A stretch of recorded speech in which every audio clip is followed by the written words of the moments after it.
Assalamualaikum warahmatullahi wabarakatuh. Halo guys, perkenalkan nama saya Deswi Asmaldina dari kelas 10 MIPA 2, nomor absen 11, SMA Negeri 1 Tanjungsari. Nah, di sini saya akan membahas materi tentang hakikat ilmu kimia. Yuk, simak video berikut. Hakikat ilmu kimia. Sebelum kita mempelajari tentang ilmu kimia, manfaat apa aja sih yang dapat kita ambil dari ilmu kimia itu? Yaitu 1. Pemahaman kita menjadi lebih baik terhadap alam sekitar dan berbagai proses yang berlangsung. 2. Mempunyai kemampuan untuk mengolah bahan alam menjadi produk yang lebih berguna. 3. Membantu kita dalam membentuk sikap. Lalu, apa itu hakikat ilmu kimia? Hakikat ilmu kimia adalah bahwa benda itu bisa mengalami perubahan bentuk maupun susunan partikelnya menjadi bentuk yang lain sehingga terjadi deformasi, perubahan letak susunan. Ini mempengaruhi sifat-sifat yang berbeda dengan wujud yang sama semula. Pengertian ilmu kimia. Nama ilmu kimia berasal dari bahasa Arab yaitu alkimia yang artinya perubahan benda atau zat oleh ilmuwan Arab yaitu Jabir bin Hayyan. Sedangkan pengertian ilmu kimia adalah ilmu yang mempelajari mengenai komposisi, struktur, dan sifat-sifat zat atau materi dari skala atom hingga molekul setara perubahan atau transformasi setara interaksi mereka untuk materi yang ditemukan sehari-hari. Kimia dalam kehidupan sehari-hari. 1. Manfaat ilmu kimia di dalam bidang kedokteran. Di bidang ini banyak dijumpai manfaatnya, seperti obat-obatan yang membantu penyembuhan pasien, karena obat adalah hasil dari penelitian di bidang kimia farmasi. 2. Manfaat ilmu kimia dalam bidang pertanian. Di bidang pertanian modern telah menggunakan pupuk dan pestisida. Manfaat pupuk ini adalah untuk merangsang pertumbuhan akar, batang, dan daun serat, serta meningkatkan mutu dan jumlah hasil yang baik. Pupuk adalah kimia anorganik yang dijumpai di alam atau dibuat manusia yang memiliki nilai hara langsung atau tidak langsung bagi tanaman. Penggunaan pestisida dapat memusnahkan hama-hama dan meningkatkan produksi tumbuhan dengan cepat, namun dapat membahayakan bagi kesehatan manusia juga loh. 3. Manfaat ilmu kimia bidang geologi. Jika kita ingin menentukan komposisi suatu bebatuan atau material untuk mengambil keuntungan demi kelangsungan hidup. Selain itu, kita dapat gunakan untuk menentukan jenis bebatuan atau material sehingga kita memerlukan ilmu kimia. Dalam menemukan lokasi yang strategis untuk pertambangan juga menerapkan ilmu kimia dengan cara meneliti tanah yang berada di sekitarnya untuk mengetahui kandungan tanah. 4. Manfaat ilmu kimia bidang biologi.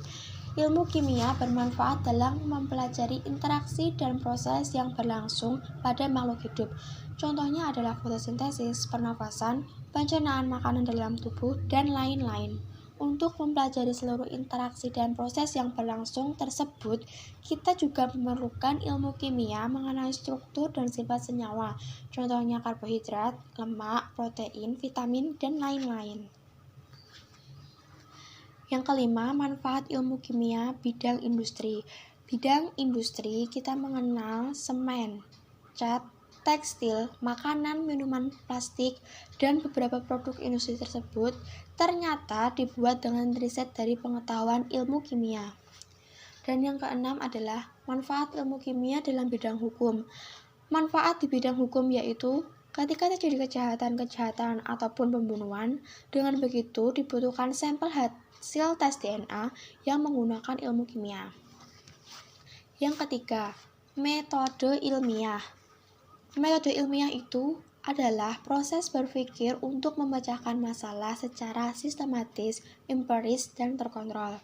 Metode ilmiah berangkat dari suatu permasalahan yang perlu dicari jawaban atau pemecahannya.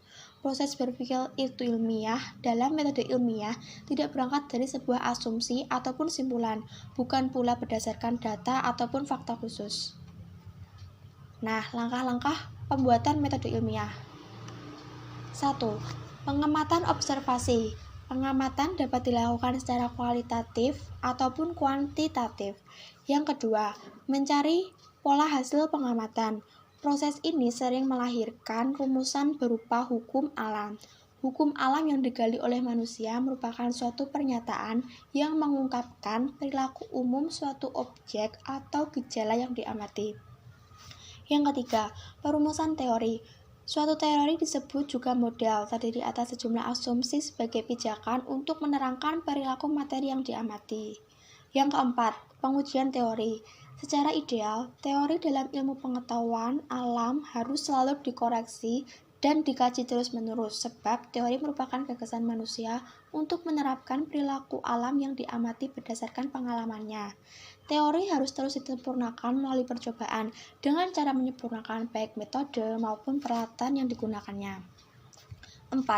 Keselamatan kerja di dalam laboratorium. Laboratorium itu apa sih? Laboratorium disingkat lab adalah tempat riset ilmiah, eksperimen, pengukuran, ataupun pelatihan ilmiah dilakukan. A.